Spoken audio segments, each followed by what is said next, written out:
Buenas tardes a todos i a totes. Benvinguts, benvingudes. Bona vesprada. Aquesta aula magna de la Universitat de València, al nostre edifici històric, a la nostra seu alma mater de les universitats valencianes i sobretot en un dia complicat des del punt de vista del temps i sobretot en el mes en el que estem ja encarats cap a l'estiu. Però són aquests moments, jo crec que molt especials per a, d'alguna manera, aprofitar que teníem al professor Abulafia en un curs a Cima de la Valldigna. Vull agrair molt concretament al grup d'investigació ARCA i als seus components, a Frederic Aparicio, que ens acompanya, a Ferran Esquilacha i Vicent Baidal. Moltíssimes gràcies per la vostra disponibilitat sempre per a compartir i per a treballar en sinergia de manera conjunta. Jo vull expressar també el meu agraïment a les persones que fan possible ací, al Centre Cultural de la Nau, tindre aquest tipus de conferències amb aquell nivell de caràcter acadèmic que es mostra una personalitat en l'àmbit de la investigació com és el professor Abulafia i sobretot a través dels seus textos i els seus escrits al voltant de la història de la mar, de la història dels oceans en els quals ha treballat durament al llarg de la seva carrera acadèmica. I vull agrair molt concretament a l'Escola de pensament Luis Vives, la manera de fer possible l'encaix d'aquesta conferència dins de les seues activitats, però molt expressament el meu agraïment a totes les persones que formen part de la càtedra Alfons Cucó. I volia sobretot significar això perquè per a nosaltres és un moment molt especial. Per una banda, celebrem amb aquesta magnífica conferència el nostre curs acadèmic, el curs acadèmic de la Universitat de València, però també el curs acadèmic de la Nauran, de la nostra universitat adreçada als majors, i per una altra banda és una de les primeres activitats d'una càtedra, la càtedra Alfons Cucó, que està d'alguna manera sota el nomenament d'un dels professors més importants que va formar part del Departament d'Història Contemporània de la nostra universitat, una de les grans personalitats en l'àmbit de la investigació i que sobretot aquesta càtedra que ha tingut un desenvolupament institucional al llarg d'aquests anys reprèn d'alguna manera activitat amb aquesta magistral conferència que avui tenim ací, que és honor a tindre ací al nostre edifici històric. Aquesta aula magna que mai més que ara té garantida precisament el nom d'aula magna.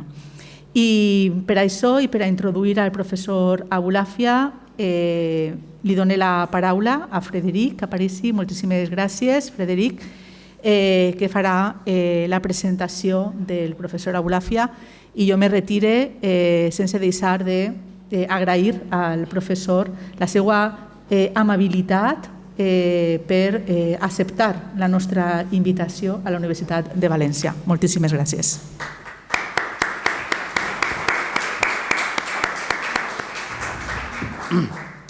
Moltes gràcies, senyora vicerectora de la Universitat de València, Esther Alba, coordinadors de la càtedra Alfons Cucó, professorat i alumnat de la Nauran, senyores i senyors, bona nit i benvinguts a aquest acte en què tinc l'honor de presentar el professor David Abulafia. Ell és catedràtic emèrit d'Història de la Mediterrània a la Universitat de Cambridge des de l'any 2000 i fellow del Gonwill and Caius College de l'esmentada universitat. També és membre de la British Academy i de la European Academy. La seva recerca gira al voltant de dos eixos complementaris i en certa mesura que han evolucionat del primer cap al segon. El primer d'aquests eixos és la història política i econòmica del Mediterrani, temàtica que es va concretar en la seva tesi doctoral The Two Italies, Economic Relations Between the Norman Kingdom of Sicily and the Northern Communes, en el que plantejava com el nord d'Itàlia explotava els recursos agrícoles del sud, cosa que va permetre crear les bases de la ulterior expansió mercantil i industrial de la Toscana, Gènova i Venècia. Dins de l'àmbit de la Corona d'Aragó, hem d'esmentar a Mediterranean Emporium de Catalan Kingdom of Mallorca, on demostrar la projecció internacional del Regne de Mallorca no només cap a la costa magribina i el nord atlàntic, sinó també cap al Mediterrani oriental.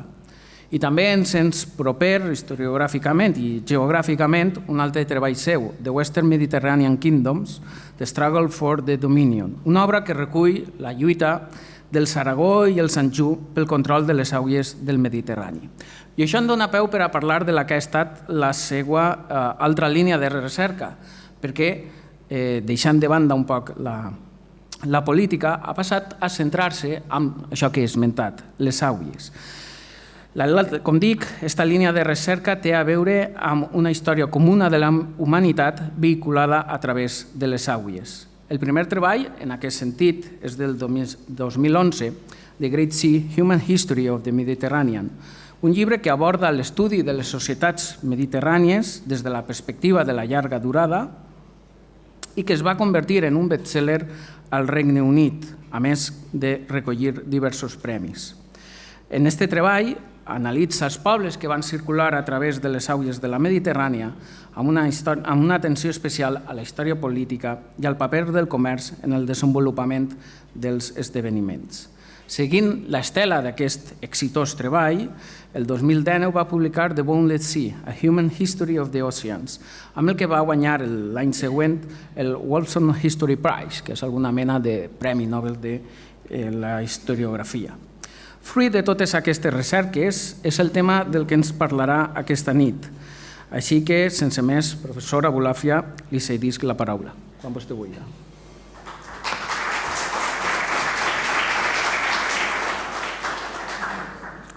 Well, thank you very much, and I apologize for Pues speaking muchas gracias in English. y pido disculpas por hablar en inglés. He entendido lo que se ha dicho en catalán, en valenciano y, bueno, he dado una ponencia en español hace unos años sobre los motivos, pero por motivos prácticos voy a hablar en inglés y podréis tener una traducción simultánea. Así que voy a empezar ahora con un mapa del mundo que deliberadamente muestra solamente los espacios oceánicos y marítimos para daros una idea de cuánta parte del mundo está cubierta por agua realmente.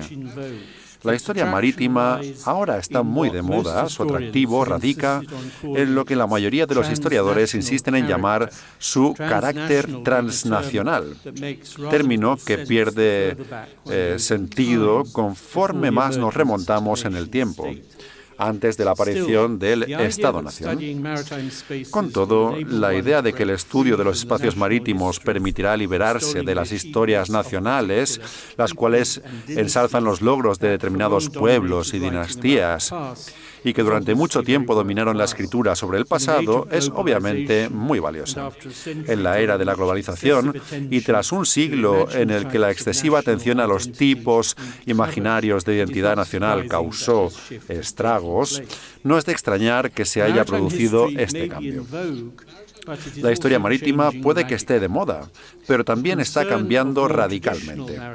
Puede que la preocupación del historiador marítimo más tradicional sean los entresijos de las técnicas de navegación, la construcción naval y la táctica naval, pues normalmente sus libros ofrecen largos capítulos sobre la administración de la Armada, así como una enorme cantidad de detalles sobre las operaciones navales.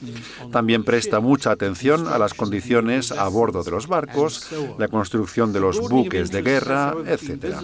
Sin embargo, el interés de los historiadores navales se ha ido ampliando a otros ámbitos a medida que la vida social de los marineros han ido adquiriendo mayor protagonismo y que la atención se ha vuelto a centrar en el problema de la geopolítica que el capitán de navío estadounidense Alfred Thayer Mahan planteó en su famoso libro publicado en 1890, La influencia del poder marítimo en la historia, libro al que volveré más adelante.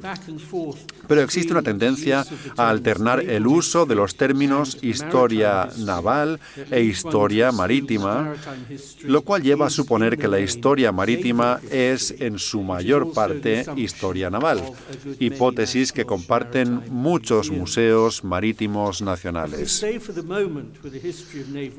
Si nos quedamos por el momento con la historia del poder naval, podemos analizar ciertos desarrollos interesantes con repercusiones en el siglo XXI, en especial ahora que el Mar Negro se ha convertido de nuevo en un escenario de guerra y cuando China está tratando de dominar el mar del sur de China. El historiador marítimo británico Andrew Lambert ha escrito recientemente un libro sobre el poder marítimo y los estados que se centra en la cuestión de por qué algunas de las redes marítimas de mayor éxito no fueron creadas por enormes imperios terrestres, sino por entidades mucho más pequeñas, en varios casos ciudades-estado. Atenas, Cartago, Génova o entidades políticas territorialmente limitadas, en particular como la República Holandesa. A esto subyace una cuestión mayor sobre el concepto del poder marítimo. A finales del siglo XIX, el almirante Mahan en Estados Unidos y sus sucesores plantearon problemas fundamentales sobre hasta qué punto es realmente posible que las armadas controlen la superficie del mar, cosa que Mahan sobreestimó en gran medida. Hace varios años, un historiador australiano del Mediterráneo medieval, John Pryor, demostró que los venecianos y los genoveses y los catalanes, debería añadir, nunca pudieron hacerse con el control naval de las rutas marítimas que unían Italia o Cataluña con el reino de los cruzados en el este y con Alejandría, por muy activo que llegara a ser su comercio con dichas tierras. Y las mismas reservas podrían haberse hecho respecto del Mediterráneo occidental y las rutas por las que competían catalanes y genoveses. Andrew Lambert ha ido aún más lejos y se ha preguntado si las armadas han desempeñado alguna vez un papel decisivo en los conflictos entre imperios que, a su juicio, se han librado principalmente en tierra. Se me ocurren casos en los que el conflicto naval ha sido decisivo, como en la batalla de Actio entre la flota de Octavio y de Marco Antonio en el 31 a.C., el sitio de Malta en 1565 y la consecuente batalla de Lepanto en 1570, pero tal vez no sean tantos. El libro del almirante Mahan sobre el poder marítimo argumentaba a partir de ejemplos anteriores tan lejanos como la guerra del Peloponeso que el compromiso con el mar tuvo una importancia crucial en la transformación de Estados Unidos en una gran potencia, en un momento en que la rivalidad naval con Gran Bretaña iba en aumento. Pensaba en las dificultades a las que se enfrentaban los estadounidenses del siglo XIX para mantener la comunicación entre la costa oriental y occidental de Estados Unidos, una cuestión que llevó a este país a invertir mucho y con éxito en la construcción del Canal de Panamá, inaugurado en vísperas de la Primera Guerra Mundial. Dicha guerra es relevante porque su principal protagonista, el emperador Guillermo, al igual que su personal militar y naval, había estudiado con detenimiento las palabras de Mahan. Antes de que estallara la guerra, el almirante alemán Tirpitz escribió explícitamente que Gran Bretaña era el mayor enemigo de Alemania en el mar. Aún así, el enfrentamiento entre las armadas británica y alemana en 1918 1616 en la mayor batalla naval de la guerra, la batalla de Jutlandia, realmente no resolvió nada y no estaba claro entonces, y sigue sin estarlo, qué bando podía reclamar con razón la victoria. Y todo ello parece confirmar el argumento de Andrew Lambert. La cuestión del control de las rutas marítimas trae a colación la cuestión de quién es, en todo caso, el propietario del mar. Una solución a la cuestión del dominio del mar se formuló en la República Holandesa. En 1609, Hugo Grotius insistió en que el mar abierto no pertenece a nadie. Sus argumentos teóricos se correspondieron con la realidad de una situación en la que los suyos, los holandeses, podían comerciar impunemente a lo largo de unas rutas marítimas que los portugueses aspiraban en vano a controlar y a las que pronto se unieron los ingleses, daneses y suecos, para irritación de los portugueses, claro. Semejantes argumentos no eran del todo novedosos. Un erudito israelí, Hassan Halibieh, de Haifa, ha publicado en los últimos días un informe sobre el derecho marítimo islámico primitivo, el cual demuestra que ya se habían desarrollado conceptos similares en el mundo islámico medieval, si bien nadie parece sugerir que el modelo islámico influyera en Grotius y en los holandeses. Con todo, la realidad del Mediterráneo islámico medieval, donde durante un tiempo compitieron tres califas rivales por la supremacía, era que la navegación mercante pasaba entre el territorio omeya, fatimí y abasí sin interrupción masiva. Al decir que el estudio de la historia marítima se ha alejado en cierta medida de la historia naval, no niego la importancia de los aspectos navales de la historia del comercio marítimo. Por ejemplo, no se puede entender el papel de pisanos, genoveses y venecianos en el comercio del Reino Latino de Jerusalén sin tener en cuenta la ayuda militar que las ciudades república ofrecieron a las primeras cruzadas a final del siglo XI, principios del XII. Sin embargo, consiguieron convertir un notable éxito militar en un éxito comercial no menos notable. Las armadas se emplearon para proteger las aguas costeras, defender puertos clave y, como en el caso de la muda veneciana, escoltar buques mercantes cargados con valiosos cargamentos por todo el Mediterráneo. También en el siglo XVII, una función importante de las armadas inglesa y holandesa en todo el mundo era la protección de la marina mercante, de los piratas, y así sigue siendo en aguas disputadas como las del Cuerno de África, de Somalia, y en el Estrecho de Malaca, cerca de Singapur. Hoy en día, en la actualidad, el énfasis se ha desplazado hacia una comprensión de la historia marítima como el estudio de las interconexiones a través de espacios abiertos, con un fuerte énfasis en el comercio, pero también en las interacciones culturales, la migración y la creación de colonias comerciales lejos de la base de origen. Así pues, la fascinación e importancia de la historia marítima radica en la relación entre lugares físicamente distantes que podían haber tenido una relación más íntima entre sí que los lugares que se encontraban cerca pero interactuaban débilmente como resultado de barreras físicas, políticas o religiosas. Hay un buen ejemplo de ello en Génova. Como podéis ver aquí, en la publicación de Nuremberg de 1493, la Génova medieval desarrolló vínculos comerciales con el Levante, el norte de África y España más rápidamente que con el sur de Alemania, que estaba mucho más cerca, pero que no entró en contacto estrecho con la gran ciudad comercial hasta finales de la Edad Media, momento en el que los genoveses ya llevaban tiempo establecidos en colonias lejanas en el Mar Negro, por ejemplo, en especial en Cafa, en Crimea, con una población que posiblemente alcanzaba las 50.000 personas en la colonia. y también pues, en otros lugares. Esto plantea la cuestión de las tierras interiores, porque a menudo era más fácil viajar cientos de millas por mar que decenas de millas por tierra. Ni que decir tiene que en aquella época las rutas terrestres, en especial cuando los Alpes u otras montañas bloqueaban el acceso, eran lentas y engorrosas. Y aunque la piratería era casi siempre un problema en alta mar, los peligros de viajar por tierra, por no mencionar la constante interferencia de los gobernantes locales deseosos de recaudar derechos de aduana, hacían del viaje por tierra una opción menos atractiva. Los viajes por mar eran ciertamente peligrosos para los estándares modernos, pero tampoco hay que exagerar los riesgos. Aunque en las fuentes escritas, sobre todo en las cartas de los mercaderes y en los relatos de viajes, oímos hablar mucho de naufragios y tormentas aterradoras, era precisamente los grandes dramas que se producían ocasionalmente los que llamaban la atención.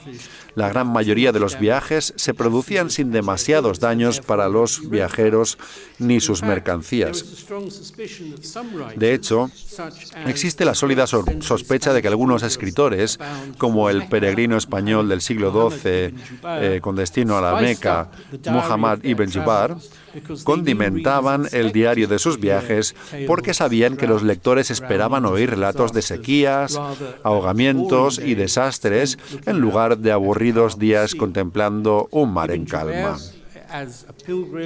Ibn Jubayr, como peregrino, y los cristianos contemporáneos, algunos de los cuales habían tomado la cruz para ir de cruzada, hacían hincapié en las dificultades del viaje para realzar a ojos de Dios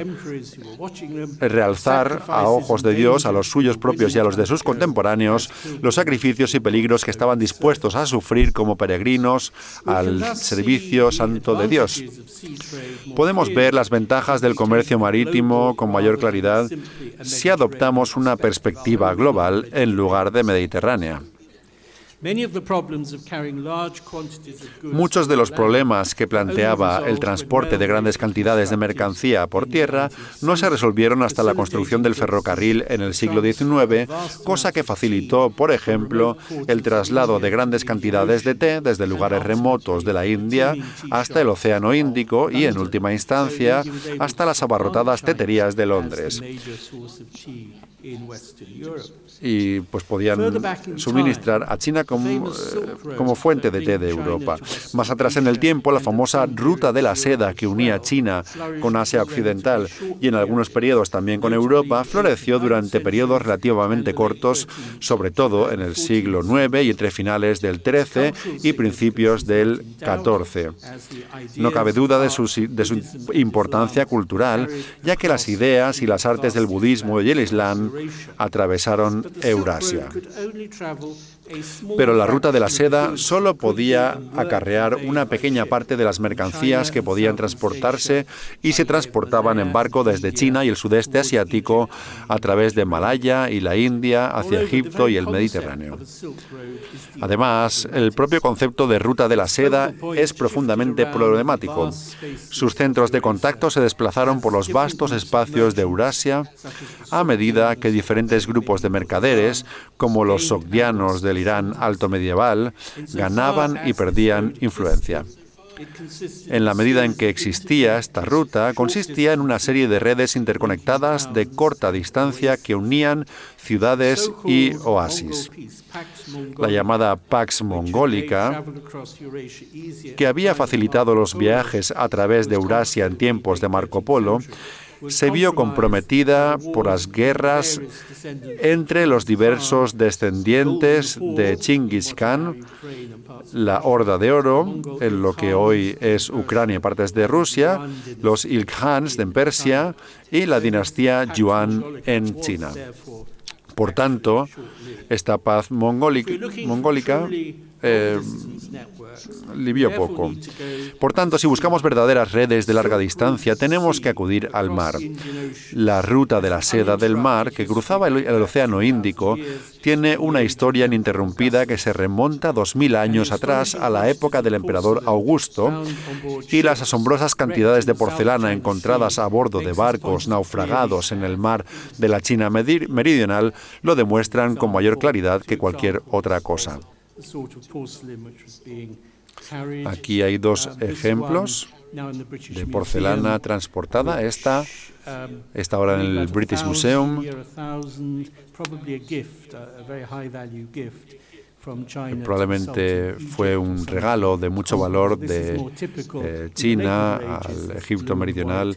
Esto es típico de finales de la Edad Media y se está en el Museo Nacional de Malaca, de Malasia. Los cientos de miles de platos y cuencos cargados en juncos de finales de la Edad Media para su traslado al Mar Rojo simplemente no podían haber sido transportados por tierra a lomos de camello. Un pecio del siglo XI contiene 500.000 de piezas de porcelana china. Estas mercancías llegaban al Mediterráneo y la porcelana china era muy apreciada en el Egipto medieval hasta el punto de que se intentó imitarla. Según el último recuento del que tengo constancia, se han encontrado 700.000 piezas de porcelana china bajo Fustat, en el Cairo, el hogar de los famosos mercaderes de la Geniza de El Cairo, que comerciaban por el Mediterráneo, pero también por el mar Índico. Y esta debe ser una pequeña fracción del total que aún yace bajo lo que fue un suburbio periférico de la capital fatimí de Egipto. Alguna parte de la porcelana llegó hasta Marruecos y el sur de Sáhara durante la Edad Media, pero si analizamos dentro y fuera del Mediterráneo, se observa una tendencia a hacer cada vez más hincapié en el comercio de corta distancia y a restar importancia a las conexiones de larga distancia. Sin embargo, el estudio de la circulación de artículos de lujo y no de lujo demuestra que se transportaban a través de distancias muy considerables a finales de la Edad Media y principios de la Edad Moderna.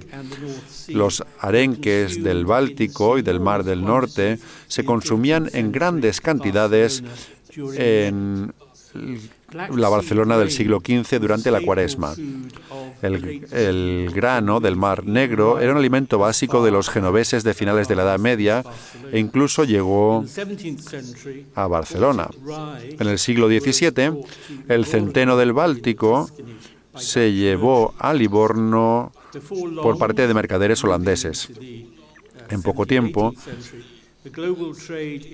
pasamos al siglo XVII-XVIII, el comercio mundial de té chino llevó cantidades ingentes a Inglaterra, Suecia, los recién nacidos Estados Unidos y muchos otros países, con importantes efectos en el gusto, literalmente, porque lo degustaban, ya que se desarrolla una pasión no solo por el té, sino por las tazas de porcelana china azul y blanca en las que se podía servir.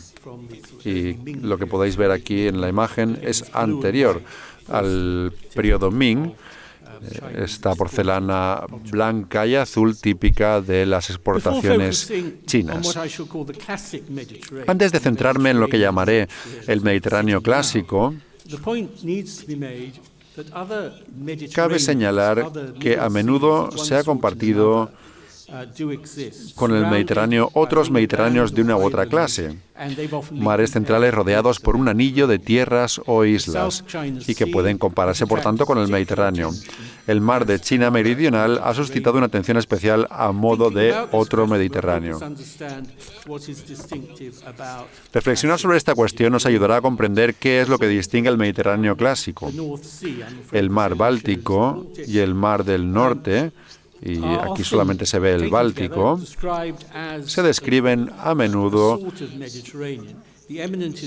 como una especie de Mediterráneo. El eminente historiador genovés Roberto López denominó a estos dos mares el mar Mediterráneo septentrional, lo cual es bastante confuso. Yo creo que Mediterráneo del Norte sería una mejor forma de describir la zona. Este segundo Mediterráneo interactuó con nuestro Mediterráneo durante muchos siglos, sobre todo a partir de la Baja Edad Media, cuando el tráfico regular pasaba del Mediterráneo a Flandes e Inglaterra, pues como a Barcelona y Valencia también, pues se prefería la ruta marítima a las engorrosas rutas terrestres. Aquello, el Báltico, se convirtió en un espacio organizado, es decir, las actividades de los mercantes las controlaba con creciente atención una confederación laxa de ciudades que había surgido a su vez de corporaciones o hansas, lo que quiere decir barcos acompañantes de mercantes, lo que conocemos actualmente como la Liga Hanseática.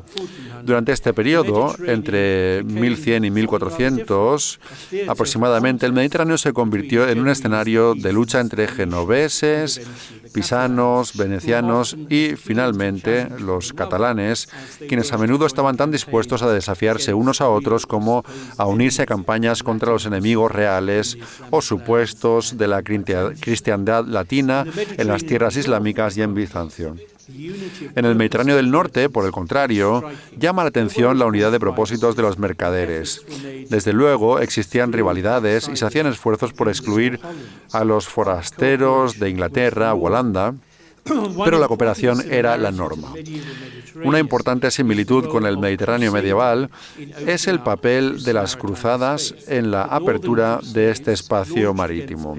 Las cruzadas del norte, lanzadas contra los paganos en el Báltico, dieron lugar a la fundación de nuevas ciudades como Riga y Tallinn, ahora Estonia, que se convirtieron en importantes centros de comercio de ámbar, centeno, cera y pieles procedientes del Báltico. Entre otros mediterráneos, el Mar Negro reviste especial interés no solo para la historia de la Génova medieval, sino para la de la antigua Atenas, que, como indicaban los casos judiciales relatados por Demóstenes, ya compraba grano del Mar Negro en el siglo IV a.C. Los vínculos económicos entre el Mar Negro y el Mediterráneo, a través de la colonia griega de Bizancio, más tarde conocida como Constantinopla y Estambul, son evidentes. Por citar solo algunos ejemplos medievales, tenemos el comercio de grano gestionado por los genoveses desde Cafa, y Cafa no se muestra en este mapa, pero está en la costa sudeste de Crimea. Y otros, Iquilia también, que está en el norte del Danubio,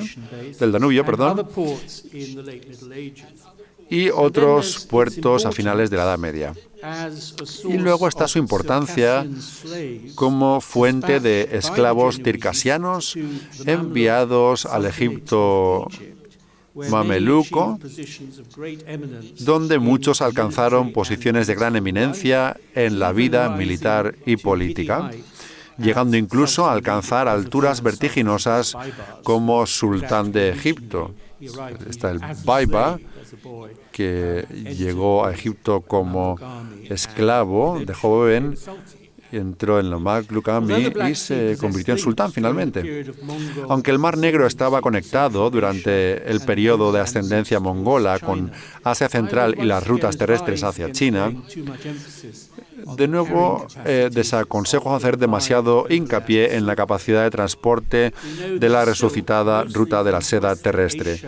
Sabemos que los mercaderes italianos compraban seda, principalmente de Asia Occidental y no de China, en la ciudad persa de Tabriz, que no está aquí en el mapa. Y seguís hacia el este de Turquía, en esa línea púrpura más o menos, pues está un poco más o menos en el borde del mapa, y luego la transportaban por mar hacia el Mediterráneo occidental, en la parte más este de Turquía.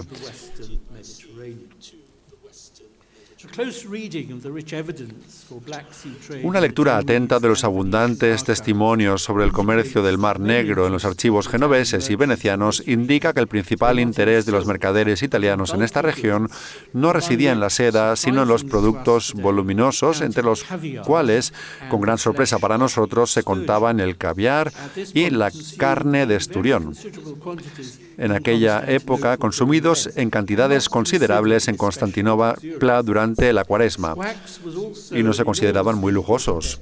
La cera era también una exportación de enorme importancia, ya que se requería en las ceremonias eclesiásticas y los principales proveedores eran el Mar Negro y el norte de África. En gran medida, las pruebas físicas han desaparecido, ya que la mayor parte de aquella cera se evaporaba al quemarse. Pero el comercio de la cera significaba que la cristiandad occidental dependía de los suministros de tierras mucho más allá de la jurisdicción de la Iglesia católica.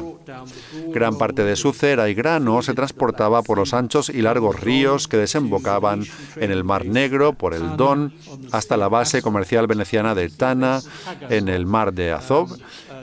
Podéis ver aquí un lugar que se llama la Roca Tagan, en el mar de Azov, por encima de Crimea, y aquí es donde se encuentra Tana, o por el Danubio hasta la base comercial genovesa de Kilia, mientras que Crimea Oriental era una excelente fuente de trigo de alta calidad. Es imposible no advertir que estas zonas siguen siendo importantes fuentes de grano y que los campos de trigo de Ucrania siguen siendo un gran activo para quienes consiguen controlarlos. Cultural y políticamente, el Mar Negro está separado del Mediterráneo a pesar de sus estrechos vínculos con el Egeo y de los intentos de los historiadores rusos de insistir en que forma parte de lo que denominan el Gran Mediterráneo. Otro mar semicerrado vinculado al Mediterráneo tiene una relación mucho más íntima con él y forma parte a todos los efectos del Mediterráneo. Podéis ver aquí en mi mapa Mediterráneo que podemos pensar en el Adriático, presidido a finales de la Edad Media por Venecia, pero con importantes rivales en Ancona y Dubrovnik, como un Mediterráneo dentro del Mediterráneo, cada vez más caracterizado por el enfrentamiento entre el poder de expansión de los turcos otomanos y los estados italianos, en particular el Reino de Nápoles, los cuales se veían arrastrados al alcance de las fuerzas turcas. El Adriático también había sido testigo de una intensa interacción comercial y cultural durante muchos siglos entre lo que los italianos llaman le due sponde, las dos orillas, y la lengua italiana se había implantado en las ciudades a lo largo de la costa dálmata, así como los estilos artísticos italianos, mientras que la plata, los esclavos y las materias primas fluían hacia los puertos adriáticos de Italia desde el interior de la Bosnia medieval. Como veremos enseguida, la costa dálmata tenía poco que ofrecer aparte de lo que se traía del interior. El resultado fue la creación de ciudades como Dubrovnik, que reunían a gentes de muchos orígenes, eslavos, italianos, albaneses, judíos, sin olvidar a los dálmatas nativos que hablaban su propia lengua romance, con base latina, que ha desaparecido. Dubrovnik perdió su independencia a principios del siglo XIX gracias a Napoleón, pero en otras partes del Adriático surgieron otras comunidades mixtas. La más importante fue sin duda Trieste, con sus italohablantes, germanoparlantes, eslavoparlantes, sus católicos, eslavos ortodoxos, judíos, la ciudad de Italo-Svevo. Huelga decir que el puerto como espacio de encuentro entre culturas es uno de los elementos más fascinantes de la historia del Mediterráneo y de otros mares. En lugar de elaborar un catálogo de ejemplos mediterráneos a lo largo de los siglos, yo destacaría Izmir, que en el siglo XVII y principios del XX hospedó a griegos, turcos, judíos, armenios y también a comerciantes ingleses, franceses, italianos y de muchos otros países que se establecieron allí y se quedaron durante muchas generaciones. O Alejandría, con su copiosa población judía y griega en la antigüedad y su mezcla de griegos, judíos, italianos, turcos y muchos otros pueblos en la primera mitad del siglo XX. O Salónica, cuya centenaria historia judía quedó hecha añicos por los nazis en 1943. El grado de cooperación de estos grupos en estas ciudades, y no solamente en el comercio, sino también en la vida cultural, variaba de una época a otra, como demuestra la larga historia de Alejandría. Algunos de los escritos más apasionantes sobre la historia del Mediterráneo se han referido a lugares como estos.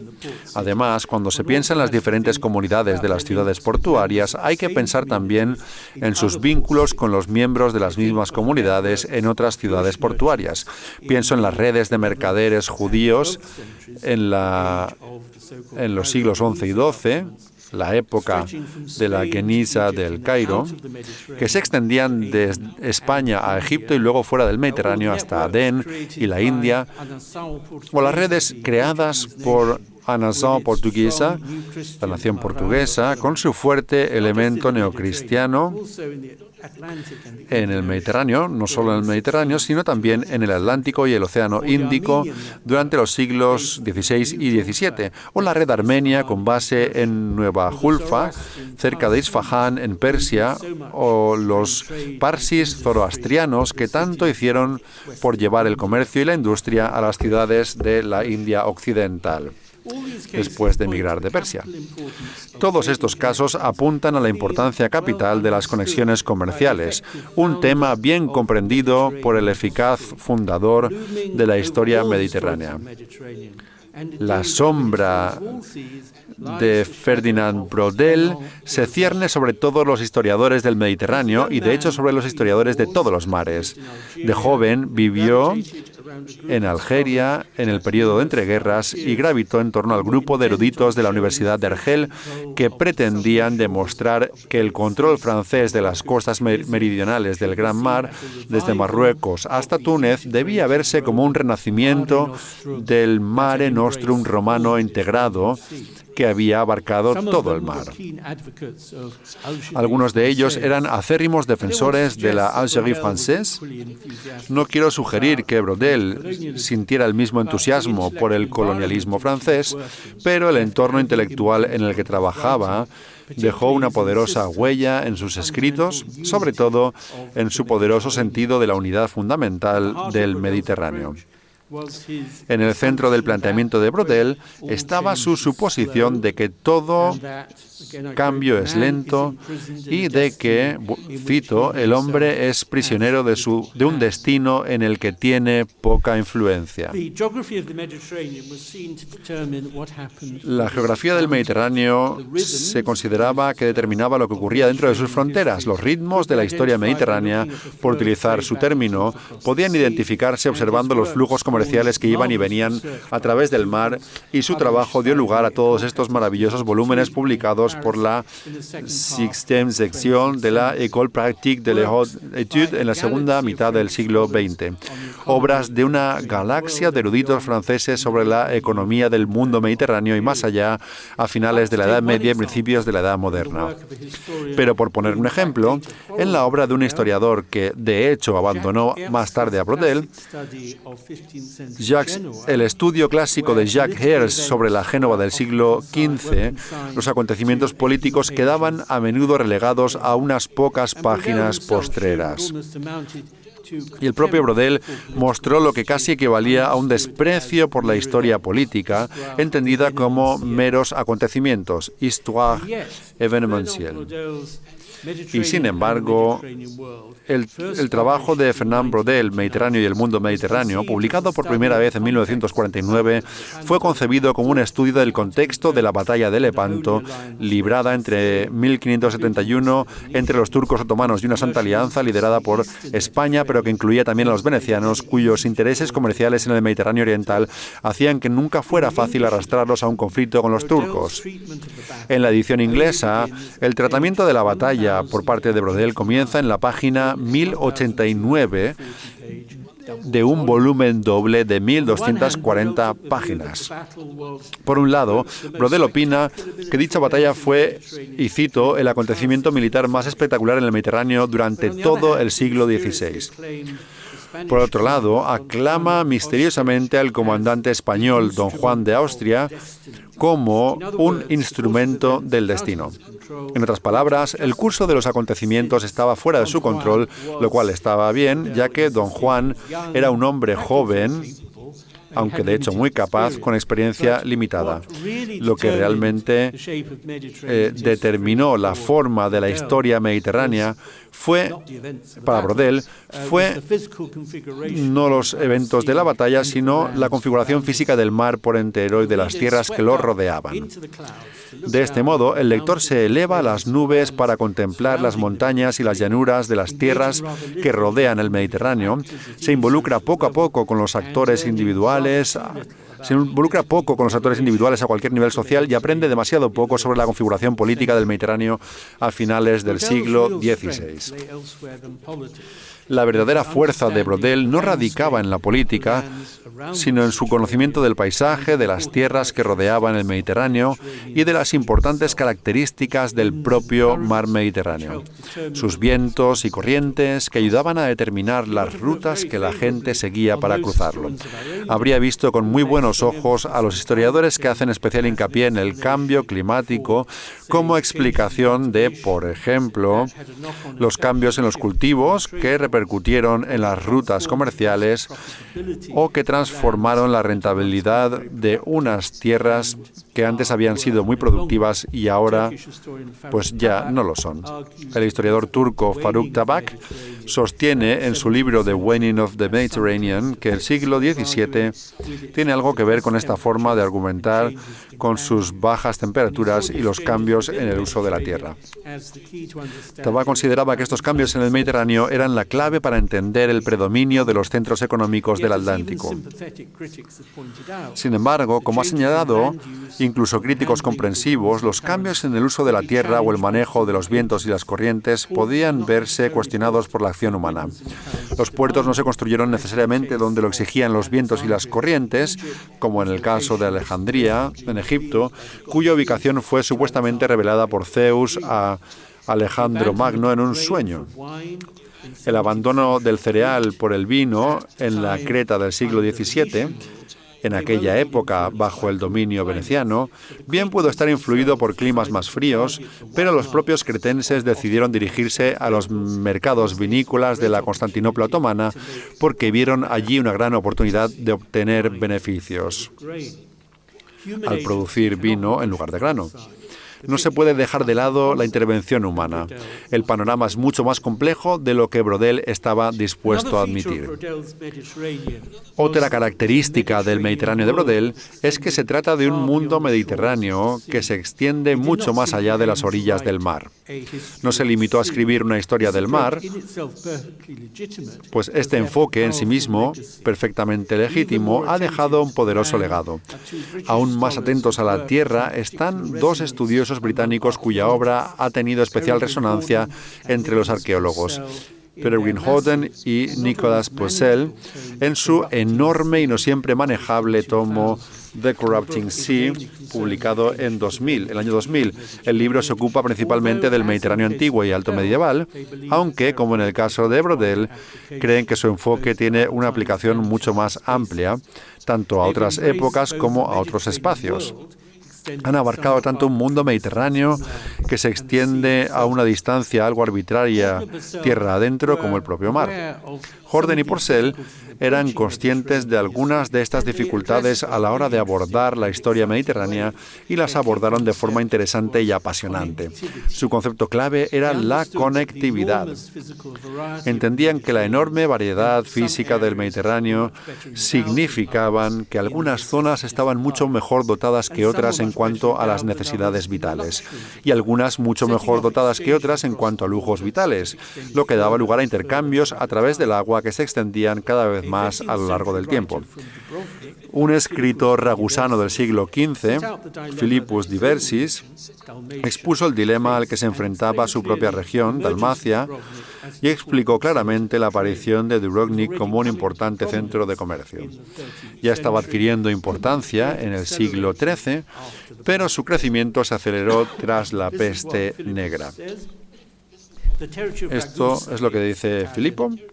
El territorio de Ragusa, tanto por su esterilidad como por el gran número de habitantes, vive de pocos ingresos, de modo que nadie podría vivir con su familia de sus posesiones a menos que tuviera otras riquezas, y por eso es necesario dedicarse al comercio. Se podría decir lo mismo de la Génova medieval, enclavada en la ladera de una montaña, o de la Mallorca medieval, cuya capital, Ciutat de Mallorca, contenía la mitad de la población de la isla y tenía que alimentarse, como Génova, del grano de Sicilia, Cerdeña y otros lugares. La situación no era estática. Orden y Purcell también han hecho hincapié en la variabilidad de la producción dentro del Mediterráneo, de modo que zonas que normalmente esperaban cosechar un excedente de alimentos podían verse ocasionalmente azotadas por la hambruna.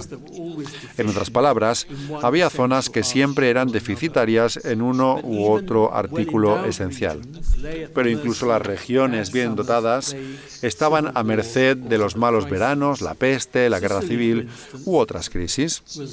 Sicilia, por ejemplo, se consideraba una excelente fuente de trigo de alta calidad, pero allí también podía llegar el hambre. En el siglo XIII pudo acentuarse por la apropiación a gran escala de productos alimenticios requisados por el rey Carlos I de Anjou para abastecer a la Armada Real en sus campañas de conquista en el Mediterráneo. En resumen, Jourdan y Purcell destacan la diversidad del Mediterráneo, mientras que Brodel hace hincapié en su unidad.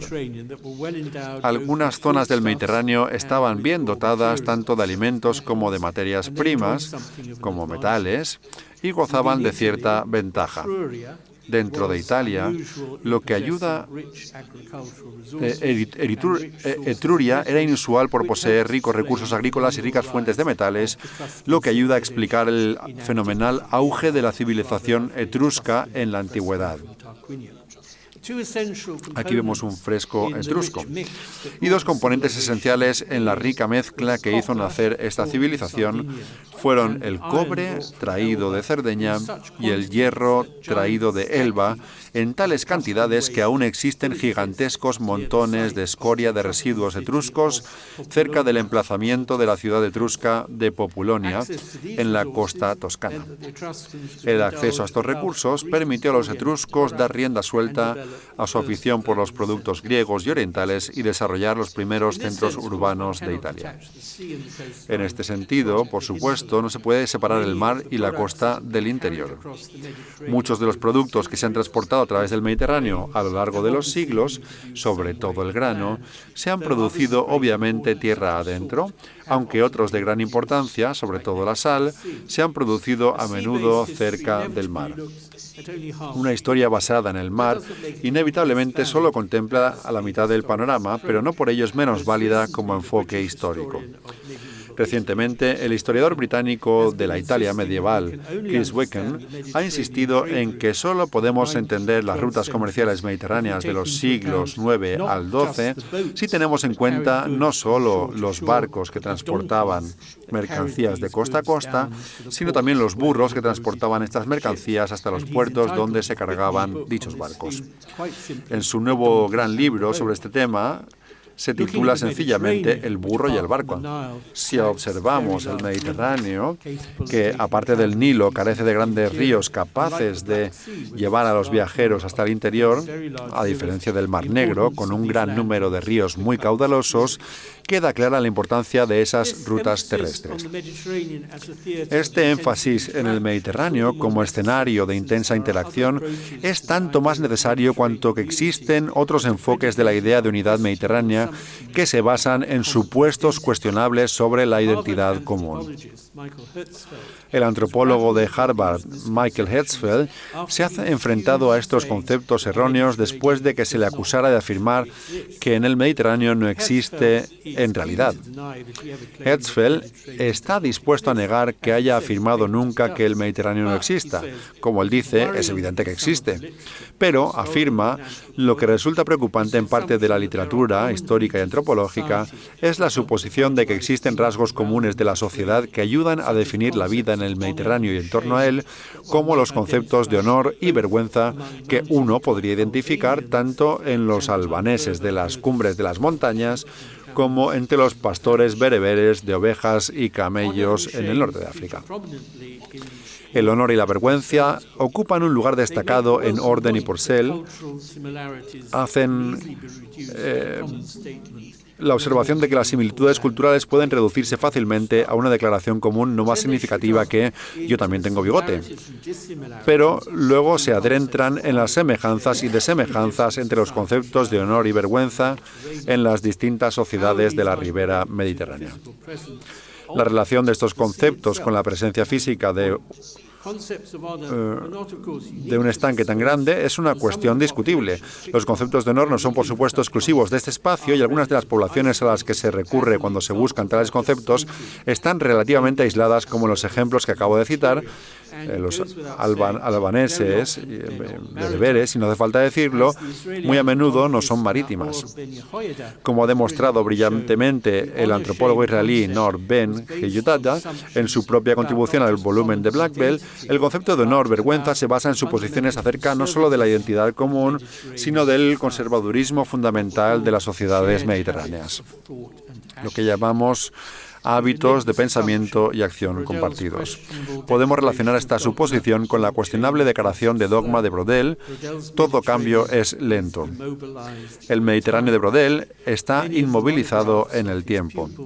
Muchas de las monografías de la Sixtine Section se reúnen pruebas diferentes, décadas, incluso siglos, sin detenerse lo suficiente a pensar en el cambio a lo largo del tiempo. Para mí, sin embargo, el estudio de la historia es en gran medida el estudio del cambio a lo largo del tiempo. El método brodeliano está profundamente viciado y es interesante comprobar que en la Francia moderna cada vez hay más voluntad de criticar esta figura y de dejar de tratarlo como semidivino. Lo que me parece crucial para mí es reconocer que estudiar las costas e islas mediterráneas una al lado de otra carece de utilidad particular como problema de la historia del Mediterráneo, a menos que uno se centre en la forma en que se interconectaron económica, culturalmente y a través de la conquista, tanto entre sí como con el continente europeo, asiático y africano.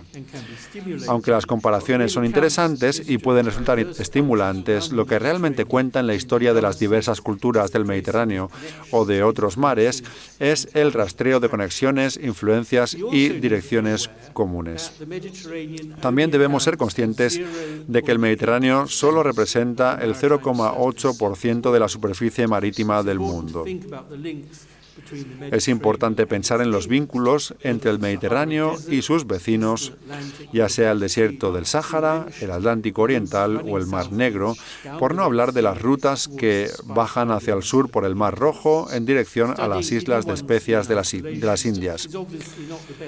El estudio aislado de un mar no es, evidentemente, la mejor manera de comprender su papel en las redes comerciales de cualquier época que examinemos. Desde esta perspectiva, el estudio de los principales puntos de estrangulamiento por los que ha tenido que pasar el tráfico, y voy a mostrar aquí un mapa del mundo, decía, para alcanzar o llegar desde otros mares es sumamente valioso. En el Mediterráneo, el estrecho de Gibraltar, ¿podemos utilizar el puntero o el cursor, tal vez, para mostrar esto?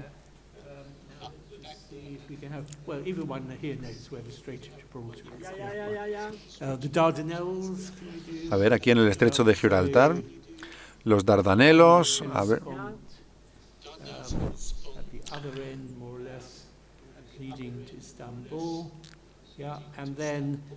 Esto lleva a Estambul, sí.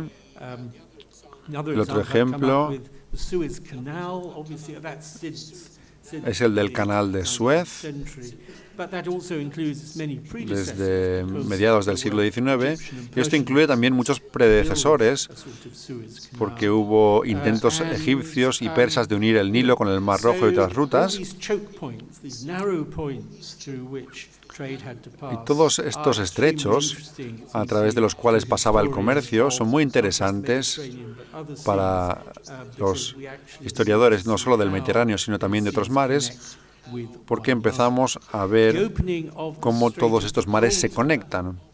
La apertura del estrecho de Gibraltar, y aquí voy a mostraros una imagen, a la navegación italiana y catalana a finales del siglo XIII, tuvo gran importancia para la economía del sur y el norte de Europa, tanto para Europa del norte y Mediterránea. La lucha por Ceuta, Gibraltar y Tánger ha dejado una huella permanente en el mapa político de España y Marruecos. Tampoco es un problema que se limite al Mediterráneo. Existen puntos de estrangulamiento en la entrada del Báltico, en el Øresund, cerca de Adén, en el fondo del Mar Rojo, en Malaca, Singapur, por no mencionar la segunda vía navegable construida en gran parte por el hombre que une los océanos, el Canal de Panamá. Hay ciertos aspectos de la historia marítima que son más difíciles de encajar en las tendencias más generales de la escritura histórica.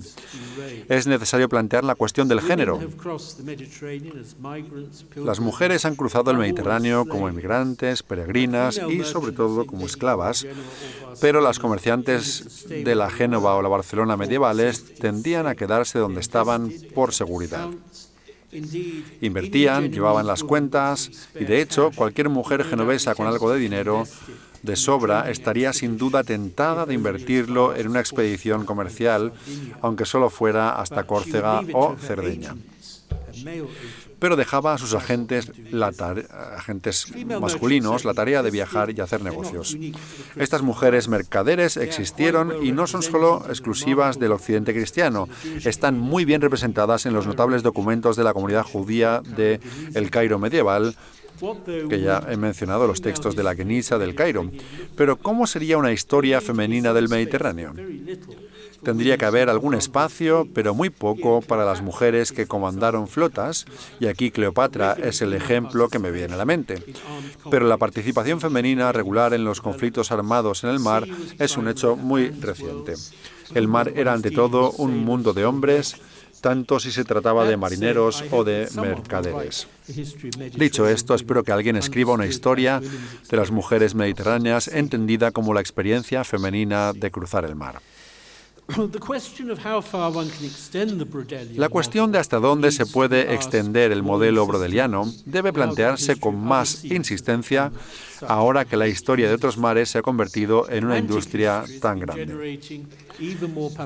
La historia atlántica genera incluso más publicaciones que la mediterránea desde 1990, donde se usa como burda herramienta de medida los títulos de libros y artículos.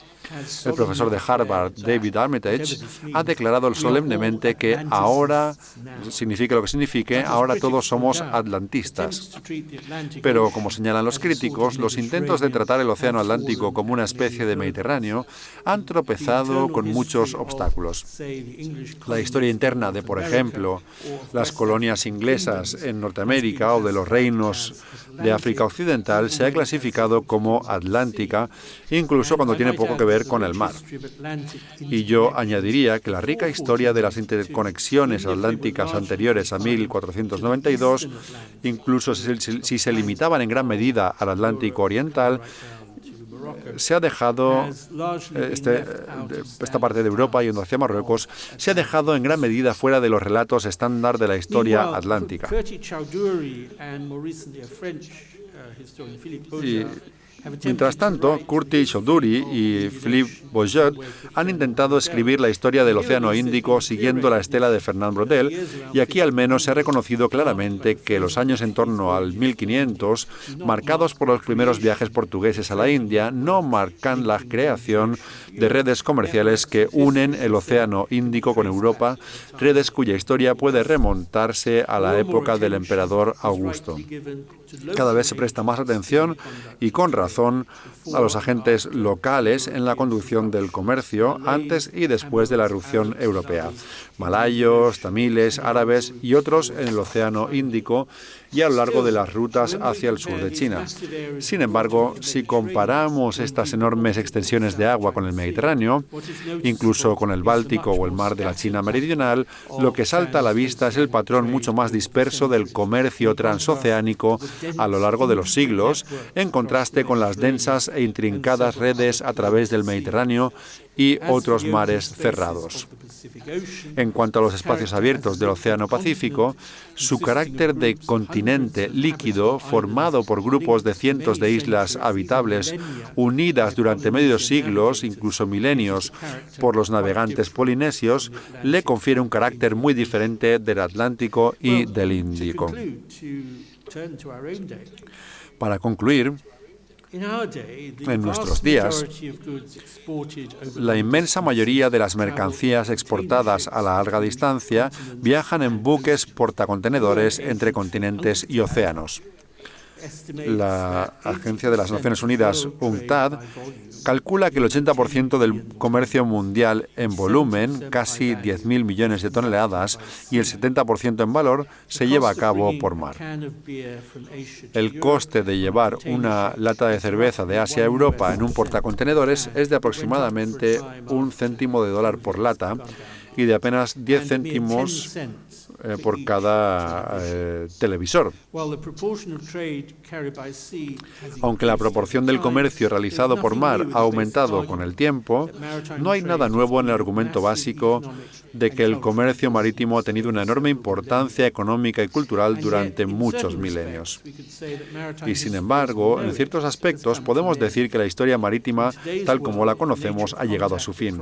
En el mundo actual, la naturaleza del contacto a través del mar se ha transformado radicalmente, incluso teniendo en cuenta el enorme volumen de comercio marítimo, empezando por el tendido de cables telegráficos y culminando con el triunfo del transporte aéreo. Las costas ya no son los puntos definitorios de los viajes entre Gran Bretaña o Italia o España y Estados Unidos. Trazando las rutas que siguen los aviones de pasajeros y de carga, se podría describir un nuevo Mediterráneo mundial caracterizado por contactos transatlánticos excepcionalmente intensos que unen Europa y Norteamérica y otras redes muy intrincadas en torno a Singapur, Hong Kong y Tokio. Muy pronto, los grandes cargueros podrán hacerse a la mar sin tripulación a bordo, controlados desde una oficina en China, Europa o Estados Unidos. Pero es tarea del historiador recordar a todos que el compromiso con el mar ha sido parte vital de la experiencia humana durante muchos milenios. Muchas gracias.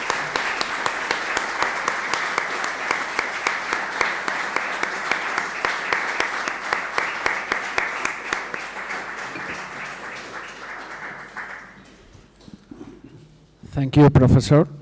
Ara, si teniu alguna pregunta, si voleu fer alguna pregunta al professor, doncs crec que la podrà respondre gustosament. Sí, jo volia assenyalar d'aquesta cridanera qualificació de Mediterrani per a qualsevol dels mars xicotets de tot el món.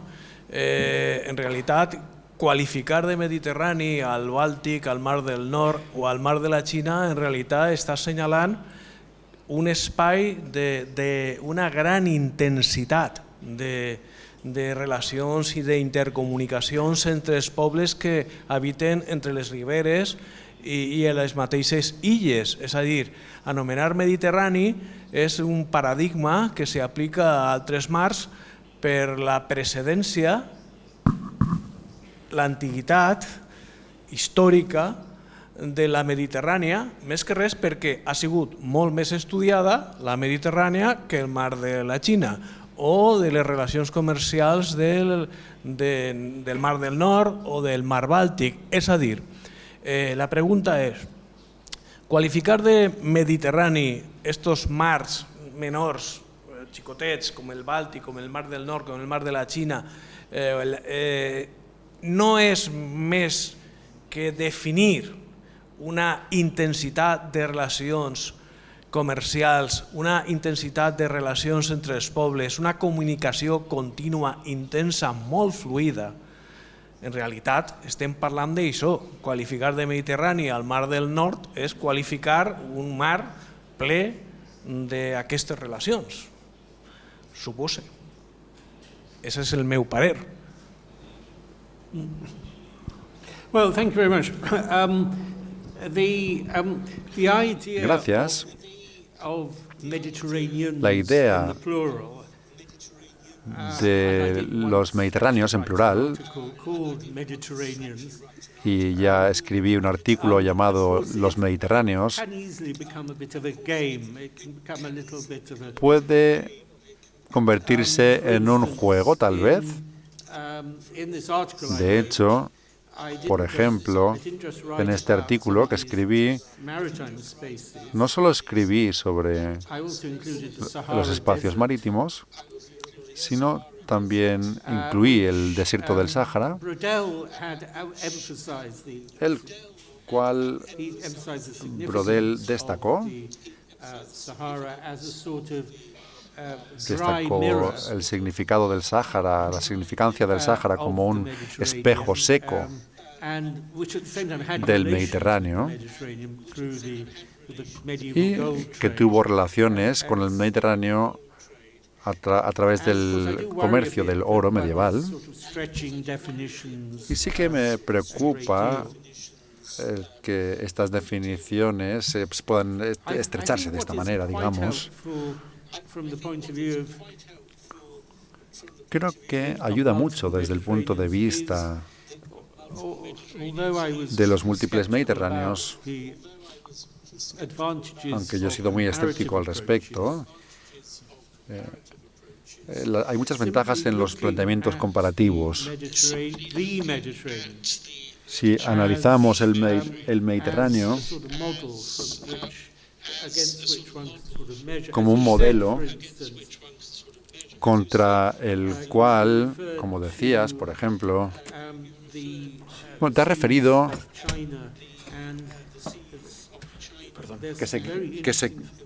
que se quite el este porque le estoy molestando.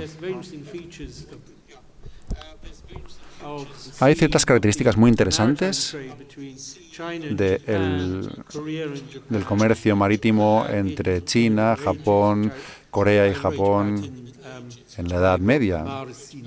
Ya he escrito sobre esto en mi libro, El mar sin límites, tal y como se titula en español. Y aún así, cuando analizamos un concepto distinto sobre cómo se lleva a cabo el comercio. Entonces lo que analizamos realmente es este tributo que se paga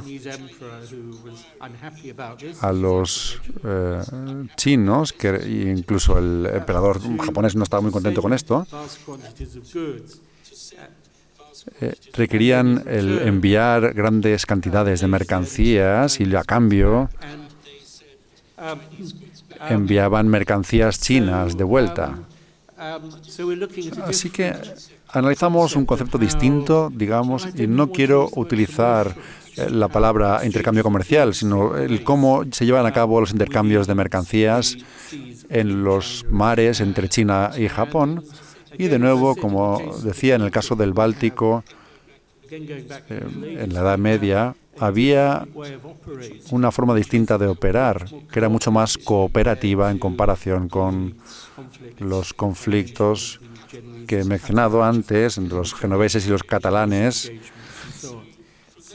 Y desde esta perspectiva, creo que estudiar los múltiples mediterráneos puede ser muy útil, pero tal y como has dicho, la idea de los espacios oceánicos puede absorberse en el mismo modelo, tal y como han hecho los historiadores del Océano Índico.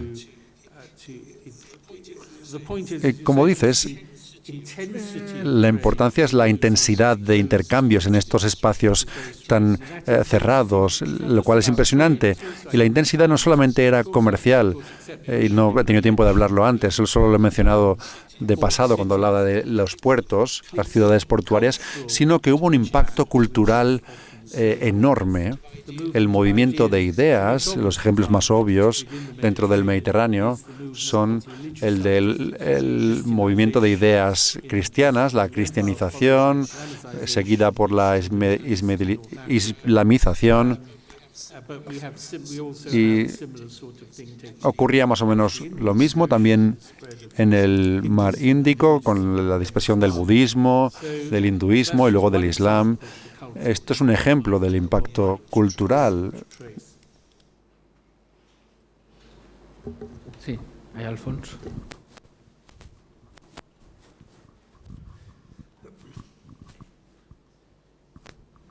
Buenas tardes. Muchas gracias por la conferencia. Yo creo que ha sido impresionante poder escuchar a Al-Bulafi aquí en Valencia. Y yo, de su libro El Gran Mar, no sé si él también considera historia los significados que ciertas poblaciones, civilizaciones dan al mar, ¿no?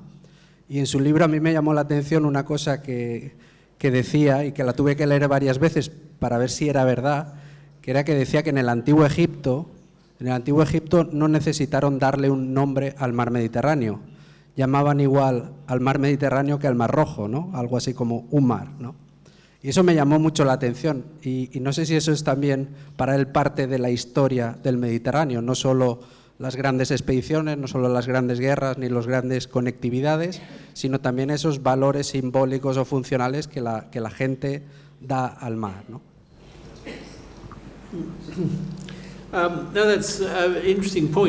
Muy interesante, sí. El término que yo he discutido es el de el Gran Verde. No soy experto en el Egipto antiguo, pero hay muchos estudios interesantes sobre las relaciones egipcias con el Mediterráneo y con el Mar Rojo. Hay inscripciones en templos y piedras talladas en los templos sobre los viajes que ocurrieron en el segundo siglo antes de Cristo, el de la reina Hatshepsut, a lo que ahora llamamos Somalia. Sobre el Mediterráneo, el énfasis en los documentos que se han recuperado del Egipto antiguo se ve mucho la presencia de mercantes que llegaban a Egipto, al delta del Nilo, donde se producía mucho grano. Fue una de las principales fuentes de grano para la ciudad de Roma, cuando los ciudadanos de Roma podían o tenían derecho a cierta cantidad de grano gratuito como regalo por parte del emperador. Y también teníamos los fenicios y los habitantes del actual Líbano y la costa siria, que llegaban en grandes cantidades. También teníamos los cretenses, la Edad de Bronce. Y hay, en cierto sentido, debido a que los egipcios vivieron, o el agua era terriblemente importante para ellos, era el núcleo de la civilización egipcia, pero era el agua del río Nilo, y cuando hablan del Gran Verde, si lo he entendido correctamente, hablaban del río Nilo, o tal vez hablaban del Mar Rojo, o tal vez hablaran también del mar Mediterráneo. Pero da la sensación de que el Mediterráneo no tenía un nombre para ellos, pero si leemos la Biblia hebrea, el Antiguo Testamento, podemos encontrar el término Gran Mar, y que se utiliza constantemente. Hay otros términos también, pero se utiliza bastante. Es un nombre estándar para el mar que está al oeste de Israel. Hay una diferencia, por tanto, entre la visión de las personas cuya vida dependía del mar, en términos de definiciones, y luego tenemos los egipcios que miraban más hacia dentro. Y creo que este es un poco el conflicto, lo que ocurría. ¿Alguna pregunta más?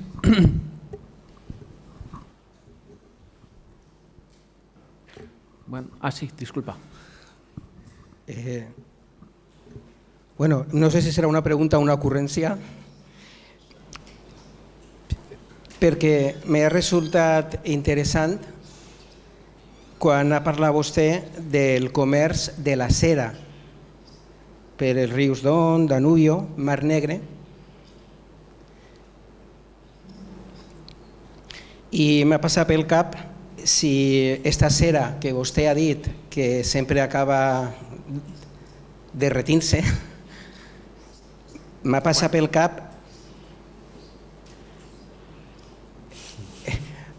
pel cap si podia estar present en els selleis de cera que es conserven en alguns documents.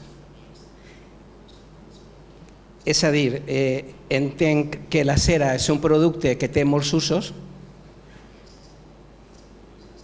Puc pensar en un ciri, però per el meu treball en seguida pense en un cellell de cera.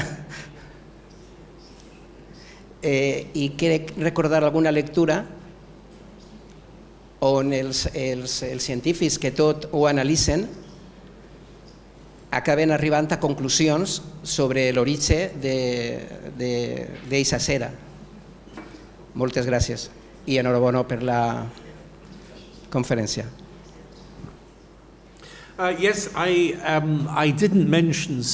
Sí, no he mencionado los sellos, pero los tenía en mente, sin duda. Pero son objetos muy pequeños. Bueno, algunos tienen este tamaño, pero en comparación con la escala de su uso en las iglesias, pues tiene razón, hay una diferencia. En cualquier buen museo veremos ejemplos de ello, sí que hay ejemplos de cera medieval y se ha podido establecer el origen de esta cera. Gran parte de ella venía del norte de África y también se transportó por los vikingos cuando empezaron a establecerse en la actual Ucrania, en Kiev, cuando empezaron a establecerse allí. La cera era uno de los productos con los que comerciaban intensamente hasta Constantinopla. Pero aquí me baso en el trabajo de un académico británico que tal vez conoceréis, llamado Alexander Sapoznik, cuyo proyecto maravilloso trata sobre las abejas medievales y pues habla de las abejas y luego, sin duda, de la cera también medieval. Y hace hincapié en un hecho muy simple, que es que en las iglesias medievales, en el mundo católico y en el ortodoxo, solamente en las iglesias podía quemarse los cirios hechos con cera de abejas. En las casas, pues sí que utilizaban grasa animal, pero esto no se consideraba adecuado para las iglesias. Y hay que pensar también en estos cirios enormes, cirios pascuales que se encuentran en las iglesias medievales. La cantidad de cera que se utilizaba y el valor de esta cera era extraordinario. Y he encontrado documentos sobre el Mar Negro, ya he mencionado Cafa, la colonia genovesa Cafa, donde existían contratos comerciales que describían la carga de cera en los barcos y las cantidades eran enormes. Y la mayor parte de esta cera pues, se ha convertido en humo.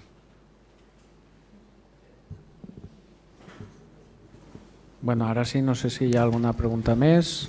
Si no, novament li volem donar les gràcies al professor Abulafia per haver-nos oferit esta lliçó magistral sobre la importància dels oceans arreu del món, i a tots vostès per haver vingut. Moltes gràcies i bona nit.